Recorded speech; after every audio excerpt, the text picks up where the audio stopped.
Caligula turned the scroll over in his hand. The wax seal bore the mark of his friend, Herod Agrippa, the man he had raised to kingship over the greater part of Judea. Yet Agrippa was in Rome, lodged only a short walk away in a rented villa with his wife, Kypros, and their 4 children. So why write? Why send words when he could present himself in person? Caligula's fingers lingered on the seal. Was it this business of the statue of the temple in Jerusalem, and his intention to dedicate it anew, not as it had been before, but as the temple of the new Jupiter? The movement had begun in Alexandria. There the Greeks of the city had attempted to coerce the local Jewish community into imperial worship. The governor, Flaccus, rather than act as mediator between the two factions, had openly taken the side of the Greeks, a decision that placed Caligula squarely at the centre of the unrest. And though Flaccus paid for his folly through trial and execution, the contagion had not been contained. It spread beyond Egypt, with statues rising throughout the eastern provinces, inching ever closer to Jerusalem. When a statue was erected in the city of Jamnia, along the southern coast of Judea, the praetor, Herennius Capito, wrote at once. Like Alexandria before it, Jamnia was in upheaval, riots spilling into the streets. But what, Caligula wondered, was expected of him? The sides had already been drawn. Was the most powerful man in the world now expected to yield to one small nation?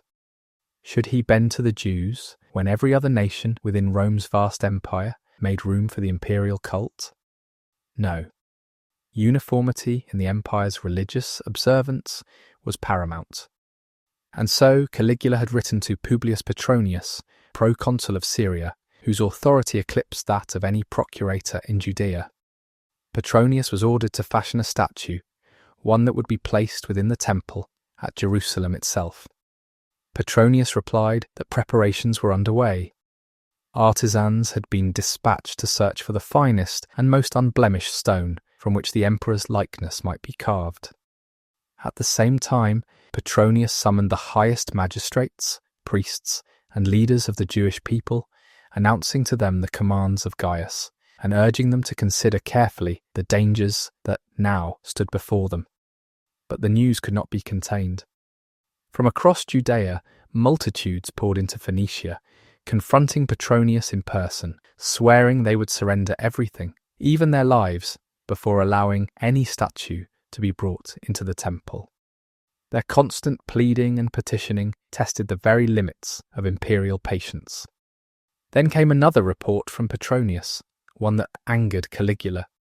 The proconsul had delayed the project, not, Petronius insisted, out of sympathy for the Jews, but out of concern for the harvest, which could not be gathered if the people of Judea remained in open agitation. Caligula was irritated. Still, he wrote back commending Petronius for his prudence in securing the harvest, and instructing him that once it was safely brought in, the project was to proceed without further delay. And so, with Herod Agrippa's scroll still in hand, Caligula finally broke the seal. "O Master," the letter began, "dread and shame have taken from me all courage to come into your presence and address you. Fear teaches me to tremble before your threats, and shame, out of reverence for the greatness of your power and dignity, keeps me silent. And so I write to lay before you the petition I now humbly offer." Caligula smiled as he read Herod Agrippa's careful rehearsal of the piety the Jewish nation claimed to have shown toward the Emperor Gaius, the very same sacrifices and professions of loyalty that had already been presented to him by the philosopher Philo at the head of the Alexandrian delegation. "O my lord and master Gaius," Herod's letter continued, "this temple has never, from the time of its foundation until now, admitted any work made by human hands, for it has been the dwelling place of God. Images and statues are likenesses of gods who may be perceived by the outward senses. But our ancestors judged it inconsistent with holy reverence to fashion any image or representation of the invisible God." Then Herod turned to the memory of Caligula's own house, reminding him of the reverence it had shown toward the temple over the years. "When your uncle, Gaius Caesar, first conceived the desire to enter the temple and offer prayer there, It was your great-grandfather Augustus who restrained him, knowing that such an act, however well intended, would be received not as honour, but as profanation. Your great-grandmother also, the wife of Augustus, sent gifts to the temple, golden vessels and bowls for libation, offerings given not as command, but as reverence.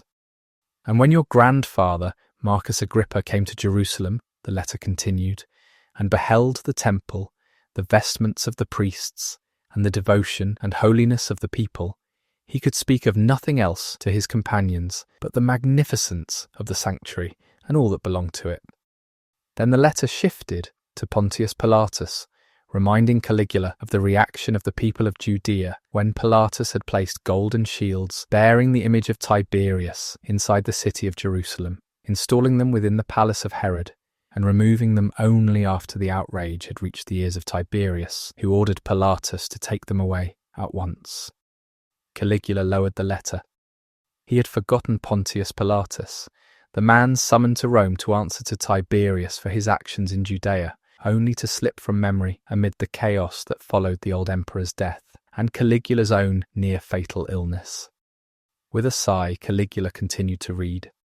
Given the reaction provoked by mere shields placed within the palace, Herod's words read, how much greater an uproar must be expected in Judea should a statue be set within the Holy of Holies, the very heart of the temple, entered but once a year, and then only by the high priest.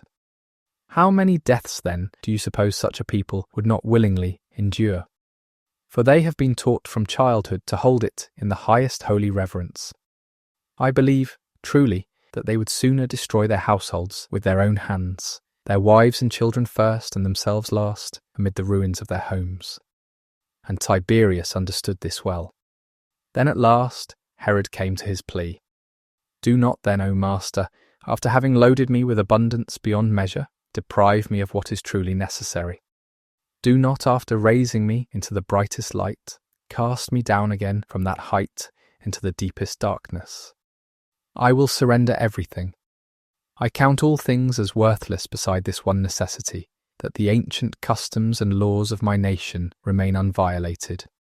For if they are destroyed, what answer could I give, either to my own people or to any other men? It would follow inevitably that I must be judged one of two things, either a betrayer of my people or no longer a friend worthy of your favour. Caligula set the letter aside. His first response was anger that his friend, a man he himself had lifted from obscurity and crowned with kingship, should presume to argue against what had already been decided. Had Herod Agrippa forgotten who stood at the centre of the world now? Forgotten that his crown, his lands, even his life, had been placed in his hands by the very man whose will he now sought to resist? Did he not understand the danger such a letter posed, to himself most of all? Caligula rose and began to pace, the scroll still open on the table behind him. Rome did not bend because men asked politely. Rome ruled because men yielded. And yet there had been no insolence in Herod's words, no instruction, no threat, only supplication. And that, more than defiance, gave him pause. Herod had not spoken as a king addressing an equal, but as a subject who knew precisely how far he might go, and no further. He had begged only on behalf of customs older than Rome's dominion in the East, customs that Caligula's family had not merely tolerated, but respected. His were not the words of a rebel. They were the words of a man who had once been imprisoned by Tiberius for speaking in Caligula's favour, and who now risked everything to speak again. Caligula stopped pacing. Perhaps Herod Agrippa was right. To ignite a religious war over the imperial cult would not confine itself to Judea alone. It would spread, not as legions marched, but as resistance increased, through Syria, through Egypt, through Asia Minor, through every city where Jewish communities had taken root, and where Rome governed through order rather than force. Alexandria had already demonstrated what happens when identity and belief collide with imperial power. Caligula returned to the table and looked again at the letter. Was not mercy the prerogative of the gods? To spare a man or a people was divinity itself. And so Caligula wrote again to Publius Petronius, proconsul of Syria. If the statue had already been set within the temple at Jerusalem, he was to leave it undisturbed. But if the work had not yet been completed, Petronius was permitted to suspend the project, to let the stone remain unshaped, the image unfinished. Not as a concession, but as a mercy.